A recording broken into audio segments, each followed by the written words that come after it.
하나님의 뜻대로 살고자 하는 마음입니다. 그렇죠? 네. 그런데 많은 분들이 그럼 하나님의 뜻이 무엇일까 궁금해 하십니다. 그래서 우리가 성경을 봐야죠. 왜냐하면 성경은 하나님의 뜻을 우리에게 말씀해 주기 때문에 그렇습니다. 성경을 매일매일 읽고 또 묵상하는 것 참 중요합니다. 특별히 우리 많은 성도님들이 성경을 쓰고 있는데요. 성경을 쓰다 보면 읽을 때 우리가 그냥 지나쳤던 말씀들이 눈에 들어오고 또 이렇게 마음에 다가오는 것을 경험하게 됩니다. 저는 요즘 마태복음을 필사하고 있습니다. 그런데 지난주 목요일 날 마태복음 2장을 필사하는데요. 평소 때는 그렇게 주목하지 않았던 부분에 이렇게 많은 은혜와 도전을 받았습니다. 여러분 아시는 것처럼 동방 박사들이 유대인의 왕으로 오시는 그 예수 그리스도를 경배하기 위해 옵니다. 유대인으로 왕으로 태어나시니까 당연히 예루살렘이라고 생각했겠죠. 왕궁에 갔는데 난리가 난 겁니다. 헤로드 왕도 그렇고. 그래서 베들레헴에서 태어날 거다. 그러니까 가서 아기께 경배하고 나에게도 알려달라. 나도 경배하겠다. 헤롯이 거짓말하는 거죠. 왜요? 내가 왕인데 죽이려고 하는 거죠. 자, 이 동방박사들이 주님을 경배하고 돌아갑니다. 근데 그날 밤에 꿈에 천사가 나타나서 요셉에게 말합니다. 헤롯이 아기를 찾아 죽이려고 하니 일어나 아기와 그의 어머니를 데리고 애굽으로 피하여 내가 내게 이르기까지 거기 있으라. 근데 꿈에 그 말씀을 받자마자 그 밤에 요셉이 일어나서 그 밤에 예수님과 마리아를 데리고 애굽으로 갑니다. 조금도 지체하지 않고 곧장 순종합니다. 헤롯이 죽은 후에 또 주의 사자가 요셉의 꿈에 나타나서 말씀합니다. 이스라엘 땅으로 가라. 그랬더니 또 요셉이 주저하지 않고 곧장 순종합니다. 이스라엘 땅으로 가는데 여러분 아겔라오가 그의 아버지 헤롯을 이어 왕이 되었다는 소식을 듣고 무서워하니 꿈에 또 천사가 나타나 뭐라고 말씀하십니까? 갈릴리 지방으로 가라. 곧장 순종해요. 제가 또 여러분도 잘 아는 말씀이지만 그날따라 하나님의 말씀에 곧장 순종하는 요셉의 모습이 저에게 도전이 된 거예요. 혹시 여러분 가운데 나도 좀 요셉처럼 꿈에 나타나면 좋겠다. 그런 분 계시죠? 나도 좀 꿈에 나타나서 이렇게 하라고 말씀이나 얼마나 좋을까. 아마 그런 분들 계실지 모르겠어요. 근데 여러분 꿈보다 더 정확한 하나님의 말씀 우리에게 주셨어요. 할렐루야. 성경이에요. 성경이에요. 꿈 잘못 꾸면 큰일 납니다. 네. 멍멍이 꿈을 주님이 주신 꿈으로 착각했다간 패가 망신합니다. 근데 하나님의 말씀은 정확해요. 1.1획도 변함없는 말씀이에요. 그래서 하나님의 말씀을 여러분이 가까이 하셔야 돼요.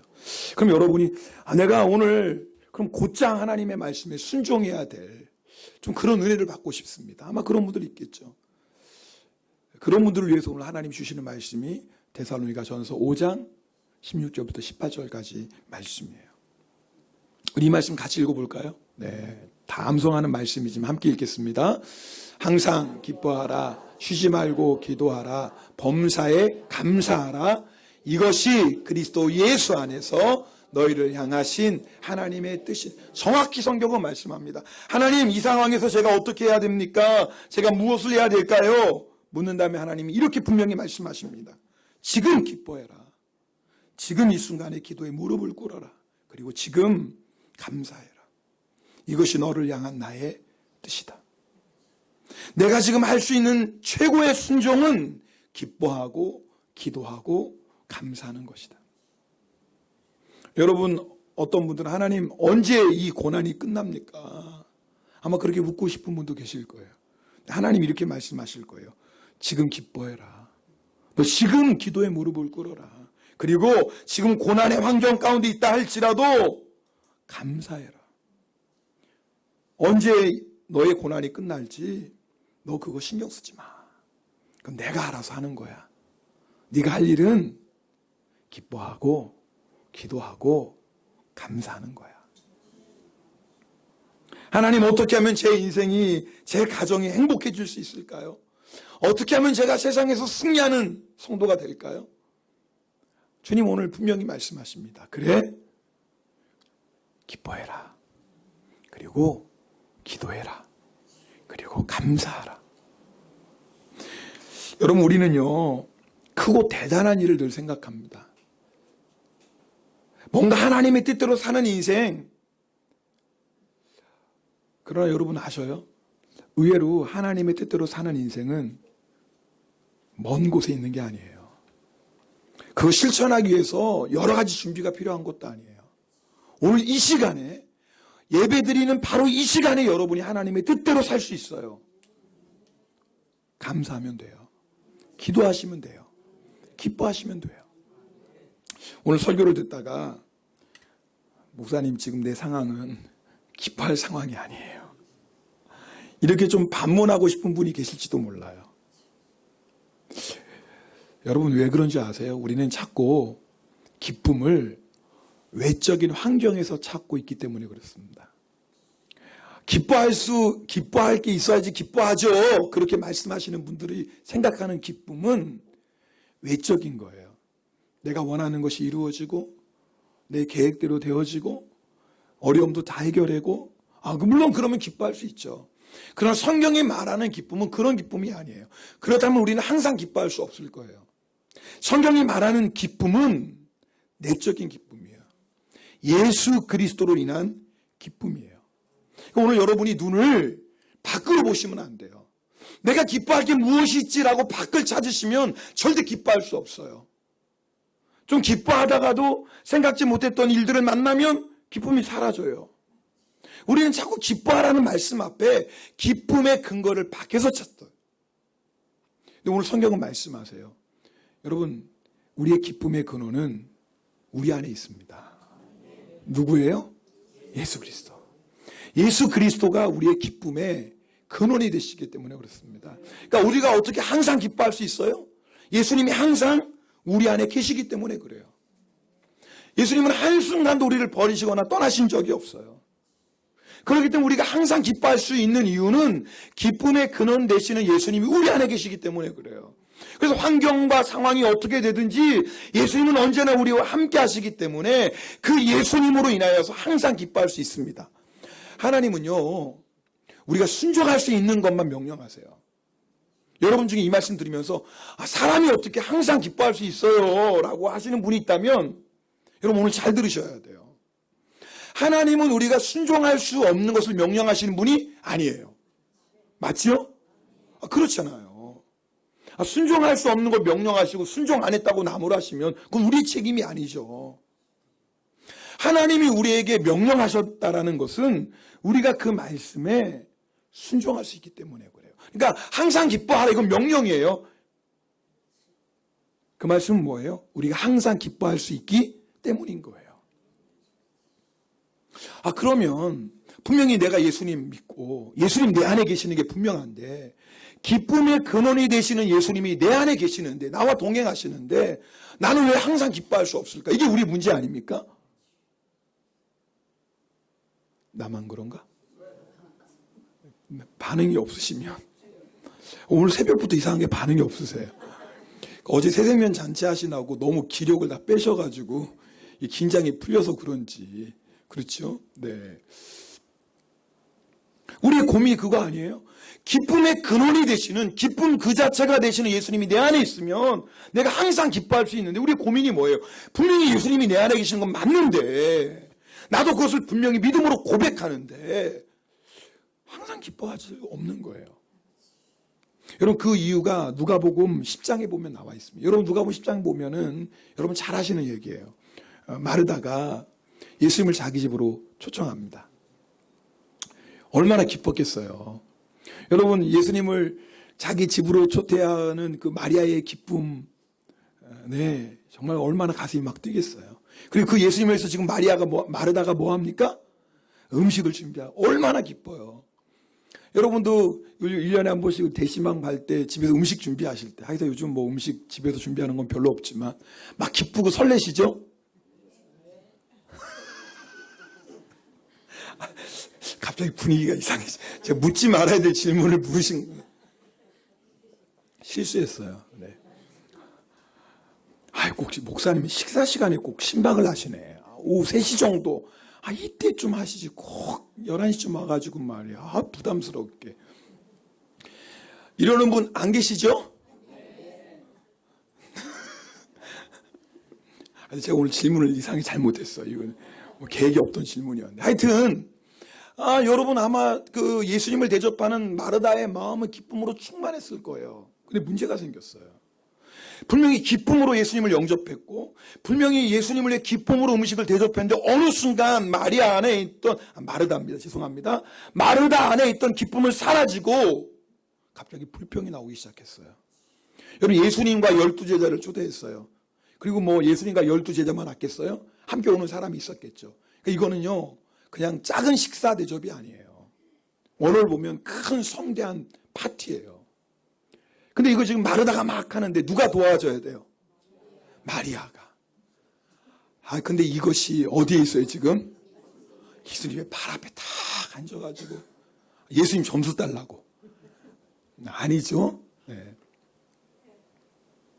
자, 그 모습을 보고 마르다가 예수님께 이렇게 말합니다.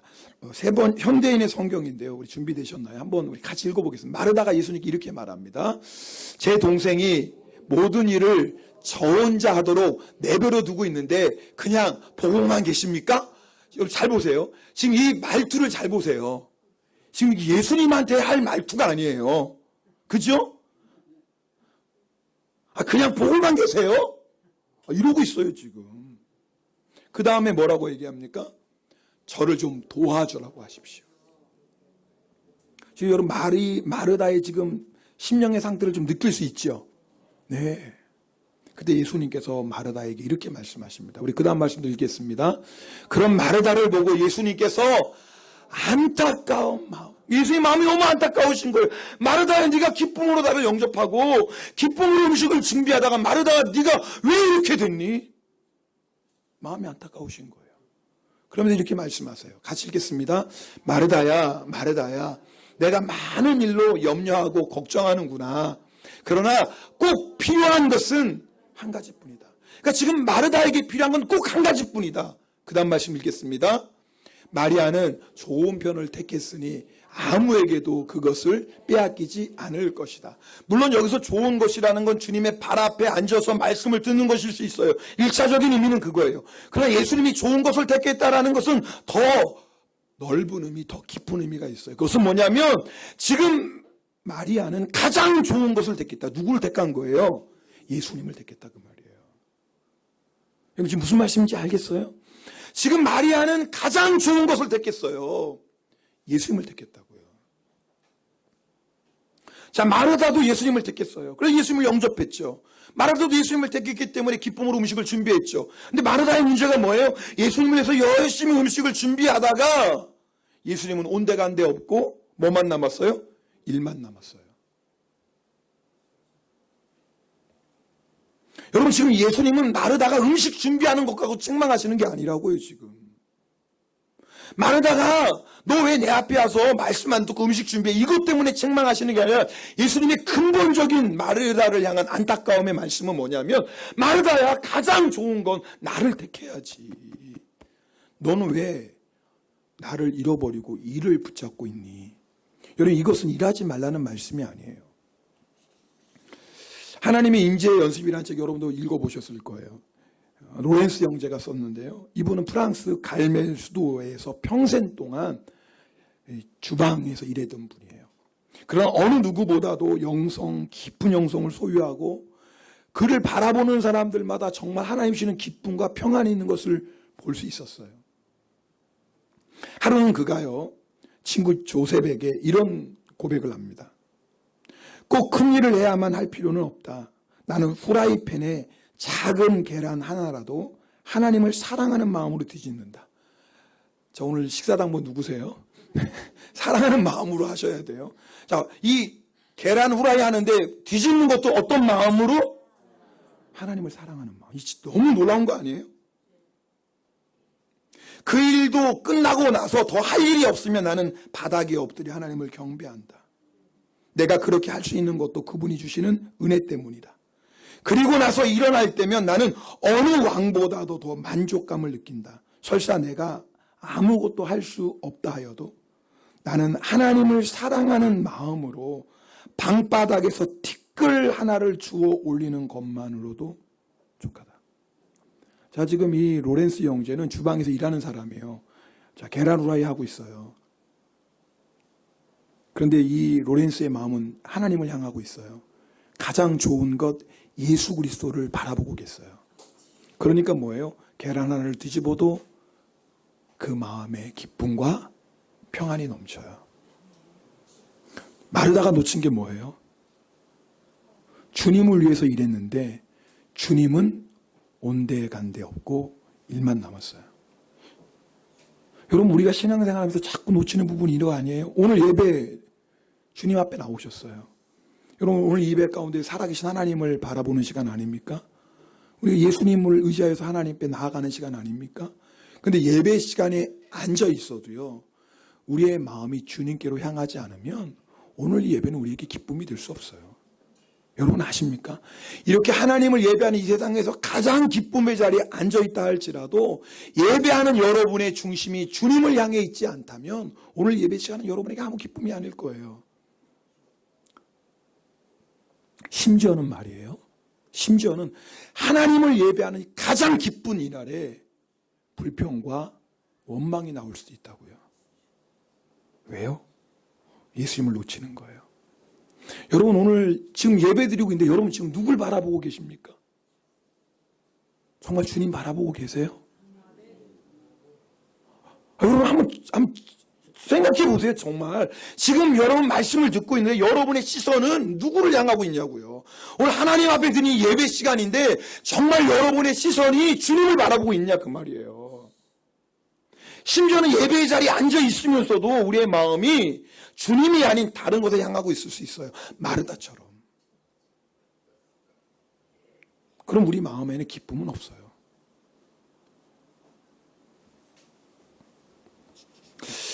우리가 신앙생활 하면서 가장 붙잡고 놓치지 말아야 될 분 예수 그리스도. 아멘입니까? 그분을 붙잡는 사람은 항상 기뻐할 수 있다 그 말이에요. 우리 요한복음 15장 11절 말씀 함께 읽겠습니다. 요한복음 15장 11절 말씀입니다. 같이 읽습니다. 내가 이것을 너희에게 이름은 내 기쁨이 너희 안에 있어. 자, 지금 보세요. 지금 예수님 말씀, 주님이 제자들에게 우리들에게 내 기쁨을 누구에게 준다고요? 너에게 주겠다. 왜요? 기쁨의 근원은 예수예요. 여러분, 세상은 절대 우리에게 기쁨을 줄 수 없어요. 이거 아셔야 돼요. 세상은 육신의 쾌락은 줄 수 있지만 우리에게 진정한 기쁨은 줄 수 없다고요. 우리의 문제가 뭐예요? 자꾸 세상 것에서 기쁨을 찾는 거예요. 그건 물론 기쁨이라고 말할 수 있겠지만 쾌락이라고 얘기하겠죠. 먹고 마시는 거 재밌어요? 재미없어요? 재밌잖아. 그러니까 세상 사람도 먹고 마시는 거예요. 아, 재미없으면 왜 하겠어요? 재밌잖아요. 아, 재밌으니까 먹고 마시고 노래 부르고 뭐 난리 치는 거 아니에요? 재미없으면 그거 왜 하겠어요? 아, 재미없어. 그러면서 하는 사람 아무도 없어요. 그거 재밌으니까 하는 거예요. 근데 문제는 뭐예요? 그 순간은 재밌는데 그것이 끝나고 나면 허전해요. 여러분, 기쁨을 구하는 건 절대 나쁜 게 아니에요. 하나님은 우리를 기쁨을 구하는 존재로 창조하셨다고요. 그래서 우리에게도 기뻐하라고 말씀하세요. 문제는 뭐냐면 내가 그 기쁨을 어디서 구하는가 하는 거예요. 오늘 잘 들으셔야 돼요. 내가 그 기쁨을 어디서 구하고 있냐 그 말이에요. 세상 사람들처럼 먹고 마시고 놀고 즐기는 그 기쁨을 구하면 세상 사람 됩니다. 아세요? 우리가 세상 사람들이 구하는 것처럼 그런 세상의 기쁨을 구하면 내가 아무리 그리스도인이라고 말해도 세상 사람처럼 사는 거예요. 세상 사람 되는 거예요.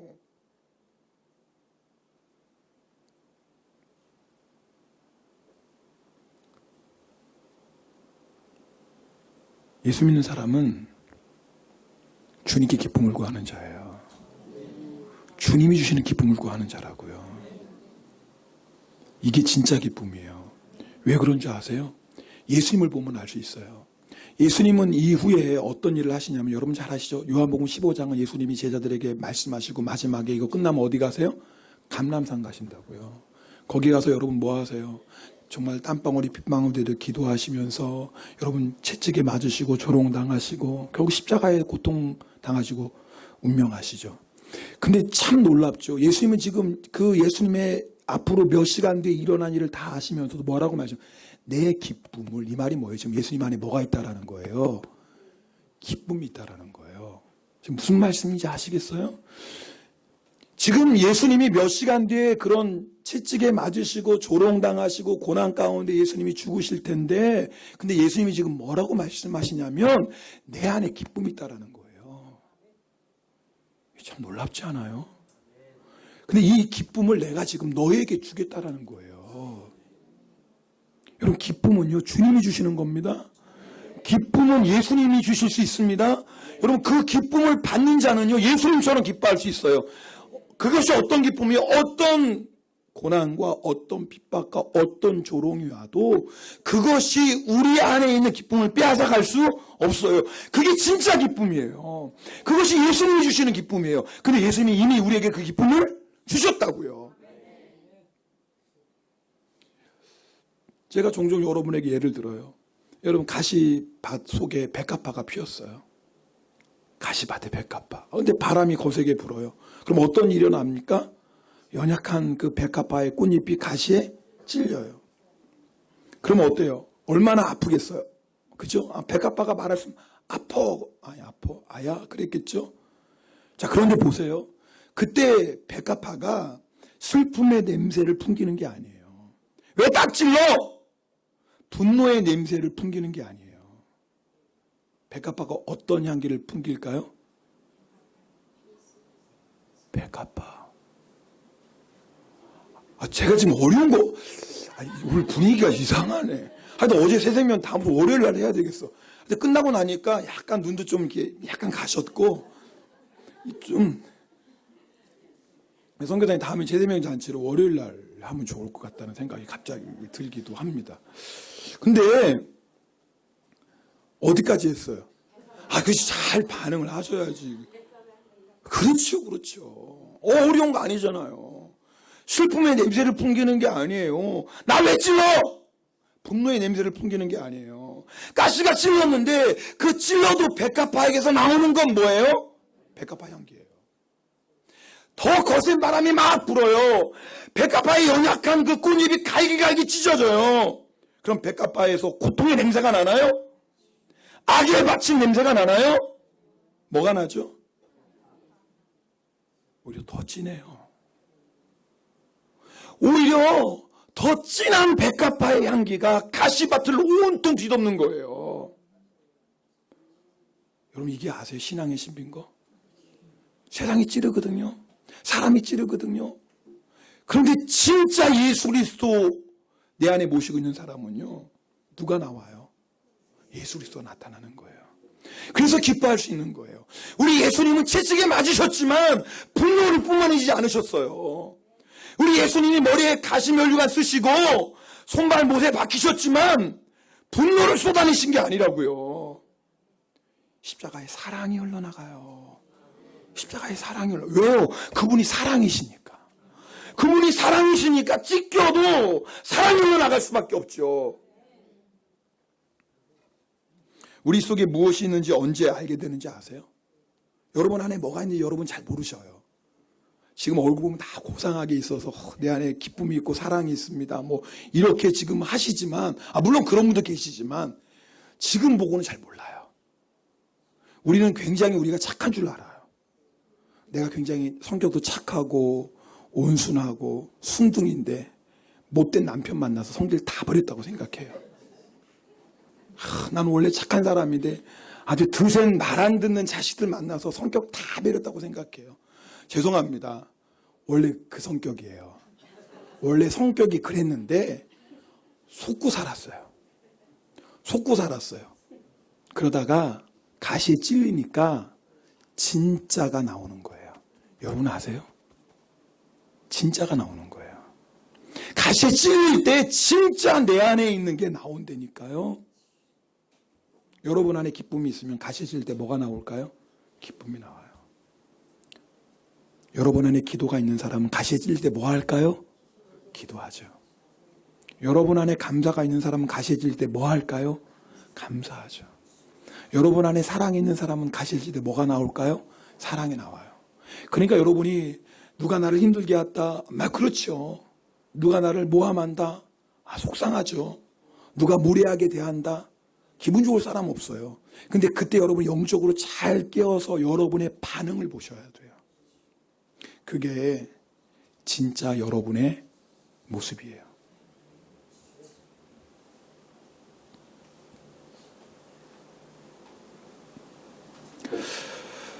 오늘 여러분 말씀 앞에, 항상 기뻐하라는 말씀 앞에 여러분이 먼저 아멘 하셔야 돼요. 주님, 내가 항상 기뻐할 수 있기 때문에 항상 기뻐합니다. 누구 때문에? 예수 그리스도 때문에. 내가 예수님을 모시고도 기뻐하지 못하다면 지금 누굴 바라보지 않고 있는 거예요? 예수님을 놓치고 있는 거예요. 그럼 다시 누굴 붙잡아야 돼요? 예수님을 붙잡아요. 여러분 이 말씀 중요해요. 누굴 붙잡아야 된다고요? 여러분 이렇게 설명하면 예수님 바라보는 게 뭘 기뻐 이렇게 막연하게 생각하시는 분이 있어요. 오늘 설교 듣는 중에서도 예수님 바라보는 게 뭐 기뻐 이렇게 막연하게 생각하면 제가 아주 실질적인 예를 들게요. 여러분 아기들 낳으신 우리 엄마들은 잘 아실 거예요. 뭐 아빠들도 그렇고. 아기 딱 낳았어요. 아기 딱 낳고 나서 여러분 아기를 바라보면 어때요? 이쁘죠? 기쁘죠? 아기가 여러분 뭐 해준 거 있어요? 없어요. 아무것도 없는데 아기만 생각하면 뭐예요?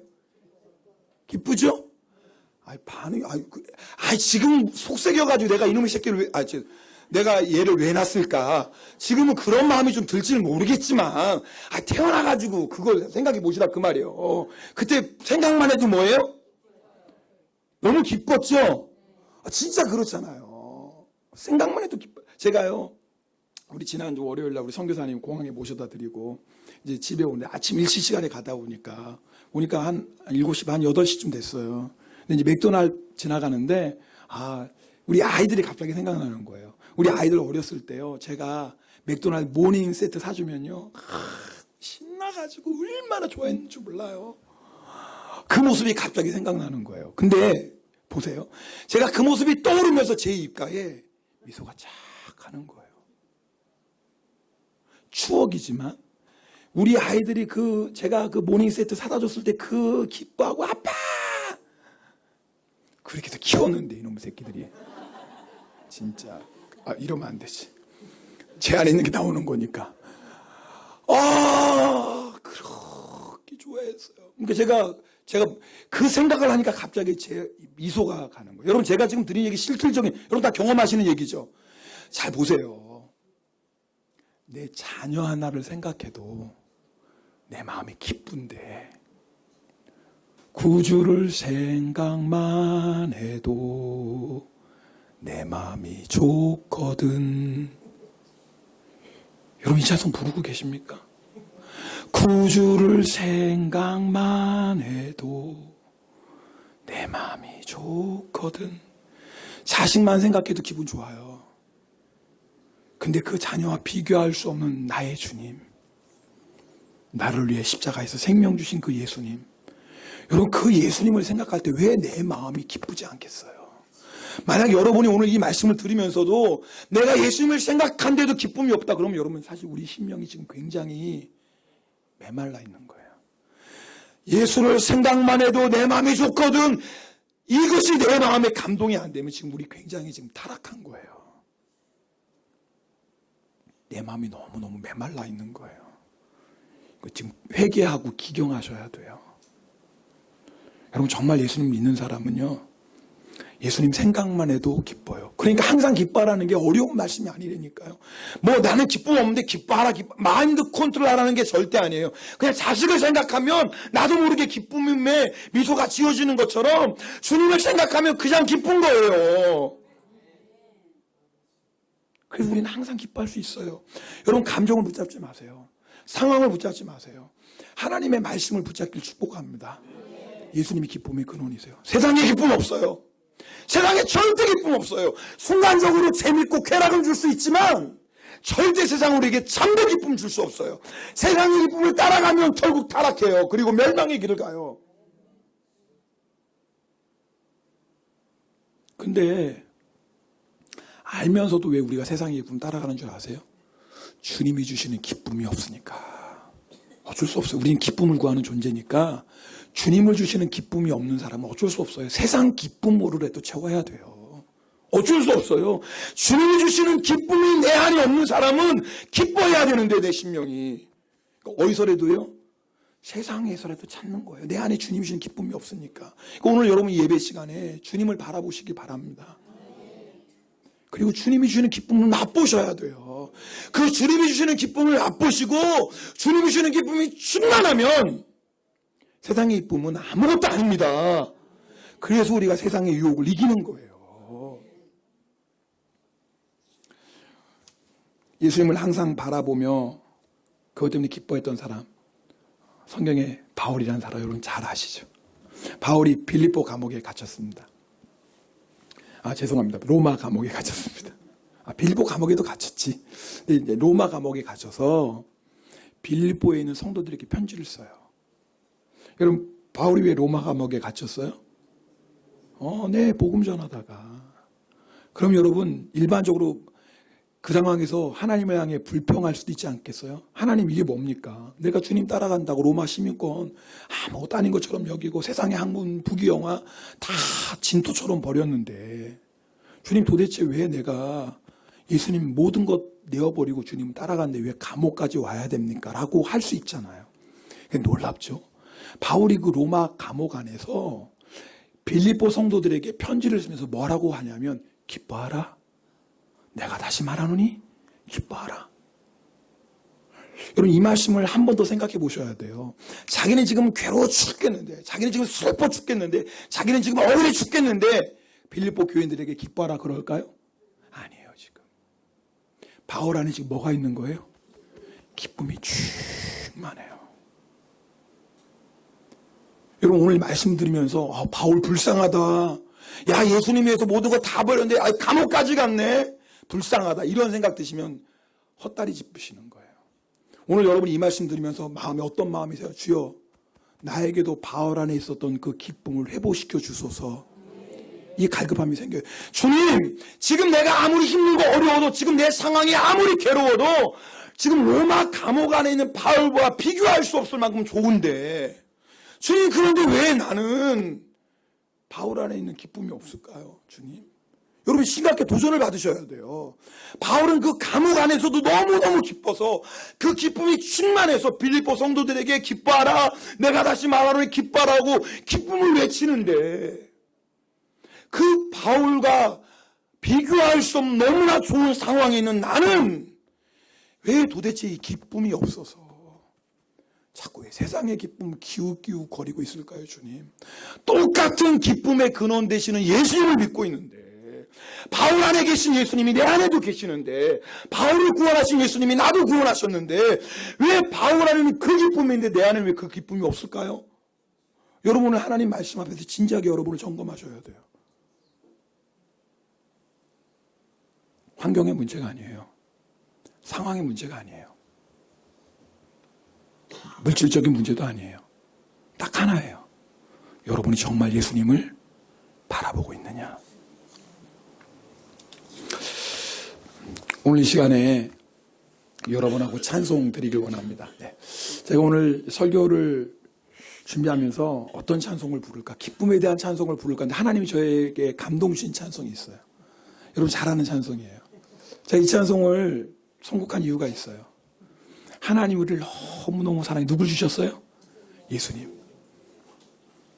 여러분 이분 누굴 주셨다고요? 예수님.